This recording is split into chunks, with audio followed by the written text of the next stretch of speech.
Every day, Sir Topham Hatt came to the station to catch his train. "Hello," he always said to Thomas. "Don't let the silly freight cars tease you. Remember, you have an important job as a special helper in the train yard."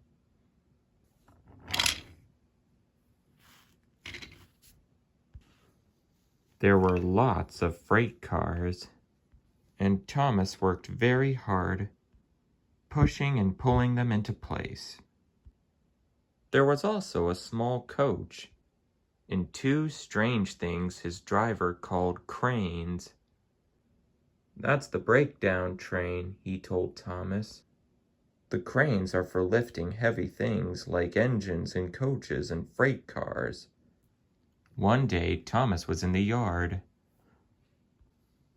Suddenly, he heard an engine whistling. "Help! Help!" A freight train came rushing through much too fast.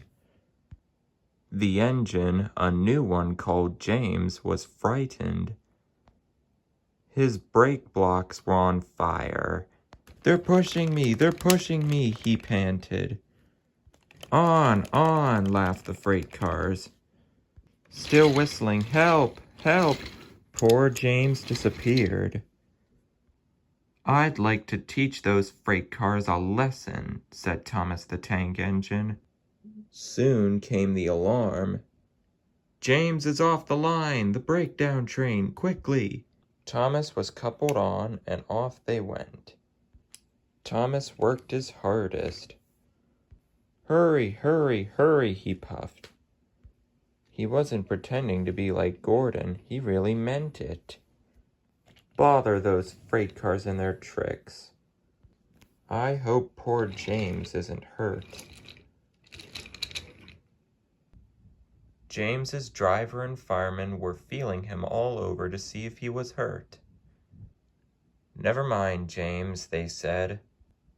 "It was those silly freight cars and your old wooden brakes that caused the accident." Thomas pushed the breakdown train alongside. Then he pulled away the unhurt freight cars. oh dear," they groaned. Serves you right," puffed Thomas. He was hard at work, puffing backwards and forwards all afternoon. "This'll teach you a lesson, he told the freight cars. And they answered, yes it will. They left the broken cars. Then with two cranes they put James back on the rails.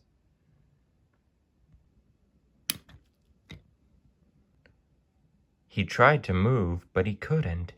So Thomas helped him back to the shed.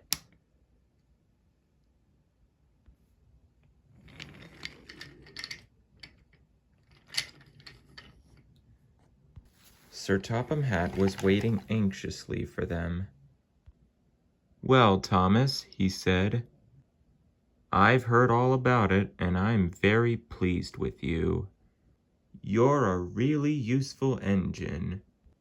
James shall have some proper brakes and a new coat of paint, and you shall have a branch line all to yourself."